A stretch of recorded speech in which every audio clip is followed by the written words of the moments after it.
on guns. My next guest has strong words for me. He says, I'm off the rails on guns in America. Ben Shapiro is editor-at-large at Breitbart.com and the author of Bullies, How the Left's Culture of Fear and Intimidation Silences Americans. So why am I off the rails, Mr. Shapiro? You know, honestly, Piers, you've kind of been a bully on this issue because what you do, and I've seen it repeatedly on your show, I watch your show, and I've seen it repeatedly, what you tend to do is you tend to demonize people who differ from you politically by standing on the graves of the children of Sandy Hook, saying they don't seem to care enough about the dead kids. If they cared more about the dead kids, they would agree with you on policy. I think we can have a rational political conversation about balancing rights and risks and rewards of all of these different policies, but I don't think that what we need to do is demonize people on the other side as being unfeeling about what happened in Sandy Hook. How dare you accuse me of standing on the graves of the children that died there? How dare you? I've seen you do it repeatedly, Piers. Like I say, how dare you? Well, I mean, you can keep saying that, but you've done it repeatedly. What you do, and I've seen you do it on the program, is you keep saying to folks that if they disagree with you politically, then somehow this is a violation of what happened in Sandy Hook. And you have yet, I'd really like to hear your policy prescriptions for what we should do about guns. Because you say that you respect the Second Amendment, and, you know, I brought this here for you so that you can read it. It's the Constitution. And I would really like for you to explain to me what you would do about guns that would have prevented what happened in Sandy Hook. If you want to do what you did in the UK, right, which is ban virtually all guns, that is at least a fair argument. And we can have a discussion about whether that's something that we ought to do or not. I've made it very clear what I want to do, which is exactly what Mark Kelly wants to do. And in fact, rather than address let's talk about that. Rather than address your comments to me about standing on the graves of children at Sandy Hook, you can address them to Mark Kelly, because he agrees with everything that I've been saying, because he feels the same way, as does his wife. They're gun owners. They both respect the Second Amendment of the Constitution. They don't want to take away anybody's right to defend themselves with guns. Well, they want to take away certain types of guns, obviously. They want to take away assault weapons, which are capable, with magazines like we saw at Aurora and Sandy Hook, of unleashing a ridiculous amount of bullets. Well, this is a question I wanted to ask you, Piers, because I've seen you talk about assault weapons a lot, and I've seen Mark Kelly talk about assault weapons. The vast majority of murders in this country that are committed with guns are not committed with assault weapons, they're committed with handguns. Okay, so are you willing to ban handguns in this country, across the country? No, that's not what I'm asking for. Why not? Let me ask you... Don't you care about the kids who are being killed in Chicago as much as the kids in Sandy Hook? Yes, I do. Then why don't you care about banning the handguns in Chicago? We'll come to that. Let me ask you this.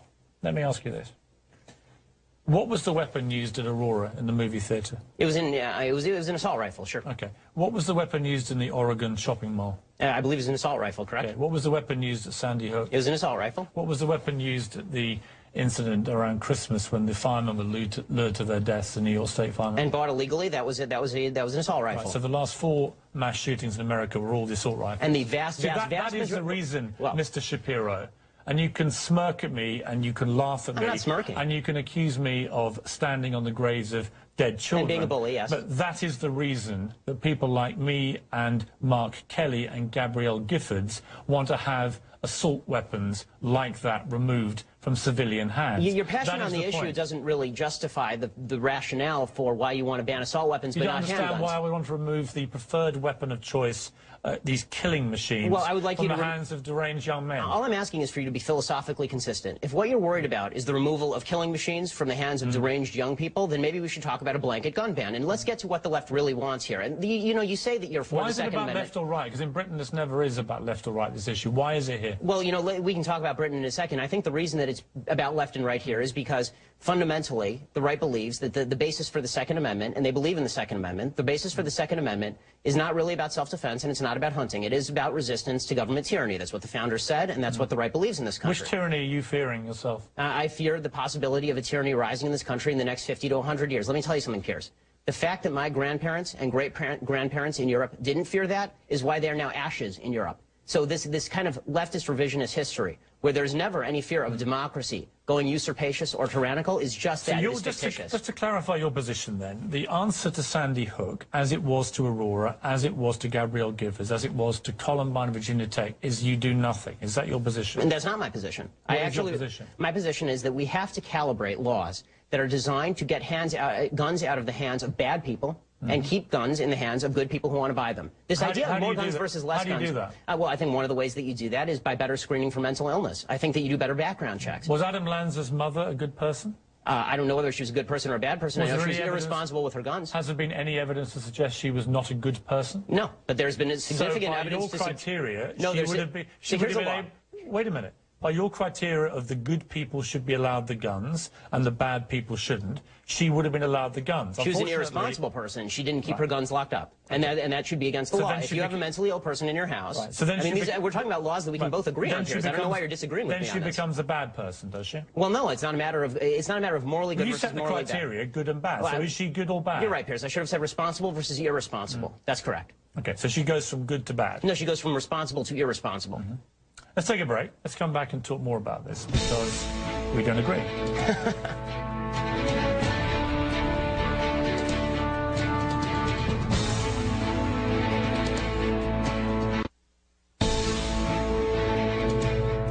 Now, it's Ben Shapiro, editor-at-large at Breitbart.com and the author of Bullies. Do you believe that if you had an assault weapon ban, statistics prove that you could dry up the supply of these guns and make them less accessible to criminals? I don't know whether you could make them less accessible to criminals. Let's assume that's the case, that you could make them less accessible to criminals. Again, my question remains for you, Piers, and I'm still waiting for an answer from the left on this. They say they're pro-Second Amendment. Why don't you want to ban handguns? If you really want to solve the quote-unquote gun violence problem in America, go after all the guns. Why just stop yourself at assault rifles? Because I believe and respect an American's right under the Second Amendment of the Constitution that you kindly brought in to defend themselves with a handgun or a pistol. What I don't understand... And most of the murders are committed with those weapons. What I don't... Well, as we just established, because I talked you through them, the last 4 mass shootings in America... Adam Lanza had 2 pistols on him. Well, he didn't just have an assault rifle. If he hadn't had the assault rifle... He didn't use them, as you know. And if he hadn't had the assault rifle, he wouldn't have used them? Explain to me this. I can't buy this. This is 6 packets of Sudafed. They're one of the many companies that make this particular ingredient, which you can't buy legally in America. There we are, 6 packets. That is illegal for me to buy in that quantity in Walmart, say. But I can buy an AR-15 military-style assault rifle. I can then, as we saw with Holmes, the shooter in Aurora, go and get 6,000 rounds of ammunition from the internet, and I can go and blow up a movie theater. Do you think that's right? Well, we can talk drug laws another time, but I think that the question is... Does that make sense to you? No, I think what would make sense is laws that are calibrated to solve the problem. So if you think that the problem is only assault rifles... Which guns would you remove? I think the ones that have largely been removed from the market, fully automatic weapons, would be a good start. I think that... You wouldn't remove any semi-automatics at all? No, because semi-automatic just means that when you pull the trigger once, 1 bullet comes out. Do you understand how basic revolvers are essentially... Do you understand how an AR-15 performs when it's been modified and has a magazine with... I do. I saw it in the North Hollywood shootout. And you know what? It was illegal to do that, and people did it anyway. We have 12 million illegal immigrants in this country. We're not able to stop people from coming illegally into this country over the southern border into places like California, where I live normally. I think you'd be very hard-pressed to stop guns from coming across that border illegally as well. I mean, California has some of the strictest gun laws in the nation. Would you want every American to have an AR-15? No, not every American. Who would you stop? I would stop anyone with a criminal background. I would stop anybody with a history of mental illness. And I would stop, and I would ask, and not ask, I would require that people who have somebody who has a criminal background or a history of mental illness in the household keep that gun locked up and safe. What about the background checks? 40% of all gun sales in America now, gun trades, are not covered by background checks. I believe in background checks. For everybody? For everybody. So there should be a database, a national register? If it's not public. I don't like what happened with the Journal News putting out gun permits, which allows criminals to target particular homes. Well, the NRA came out today after their meeting with the White House and just said we're just not prepared to entertain effectively any kind of new gun restrictions. What do you think of that? What's astonishing to me is the left's attack on the NRA, because the NRA is, they don't receive a dime of public dollars. They're an interest group. I don't see, it's funny, the left, they like to talk also about violent video games, for example. Can you stop framing it as left or right? Because I don't have a horse in the race. I'm going to vote either way. Oh, come on, Piers. You tend to be more to the left. We all understand the NRA, as you know, are a very active and well-funded and powerful body. And what they do... Why are you asking? I just want to finish the point, and then... Sorry, this is very quick, I promise. The point that I'm making is this. There's been a lot of talk by a lot of people about video game violence. I haven't seen David Gregory interviewing the head of the ACLU and saying it's your broad interpretation of the First Amendment that's responsible for this. But people are bringing on the NRA and saying it's your broad interpretation of the Second Amendment that's responsible for this. They're an interest group. If you want legislation passed, talk to legislators. Don't go to the NRA, which is representing its membership. Here's what the NRA and people like Alex Jones and others do. Don't let me in with Alex Jones. Fine. After each of these massacres, they come out. All the gun rights supporters come out very strongly and very vociferously, and they're very powerful, and they basically instill fear. They say if everyone in the movie theater had been armed, if everyone at the school had been armed, it wouldn't have happened. And here's what happens. gun sales and ammunition sales rocket, as we've seen in the last 3 weeks. Oh, don't pass the buck, Piers. I mean, the truth is that the reason does that happen? The reason that people are buying a lot of guns right now, Piers, is because people on the left are talking very much about banning guns. And so a lot of people are saying, if I'm not going to have the right to purchase a weapon of my choosing in 2 months, I'm going to go and buy it now. This is very clearly what's going on. Why did Ronald Reagan want these assault weapons removed? You know, I don't know why Ronald Reagan wanted these assault weapons removed. You like Reagan, right? I like Reagan in a lot of ways. He's not a god. I don't agree with him on everything. Did you agree with him? He also believed in the progressive tax rate. I don't believe in that. Did you agree with him about assault weapons?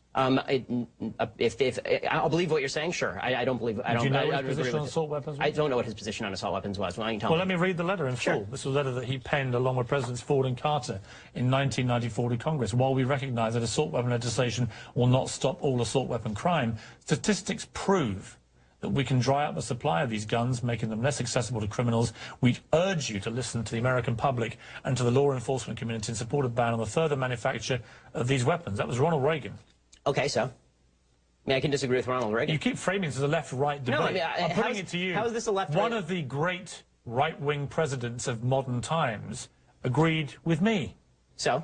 So it's not left or right, is it? No, I mean, unless you deliberately frame it that way. Okay, Piers. In the way that the NRA through the 80s and 90s and this last Piers, avoiding the breakdown of left and right here deliberately is tried to frame this as a left-wing attack on the American Constitution and the Second Amendment. Exactly what you've tried to do. You come in, you brandish your little book as if I don't know what's in there. My little book, that's the Constitution of the United States. Our founding document, I know Piers. what's in your Constitution. Do you really? I've been debating this for a very long time. Then you should read the Second Amendment again. I know the Second Amendment.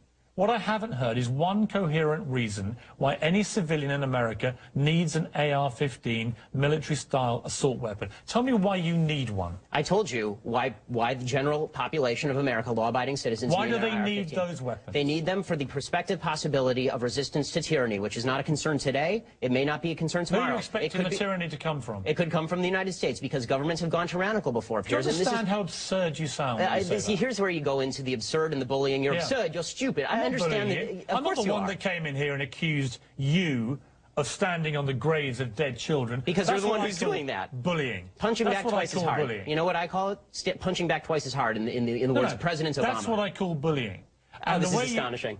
What's astonishing What's astonishing about it is that for weeks now, you have been saying that anybody who disagrees with your position is absurd, idiotic, and doesn't care about the dead kids in Sandy Hook. And then when I say that that's a bully tactic, you turn around and say, I'm bullying you for saying that. It's absurd. It's ridiculous.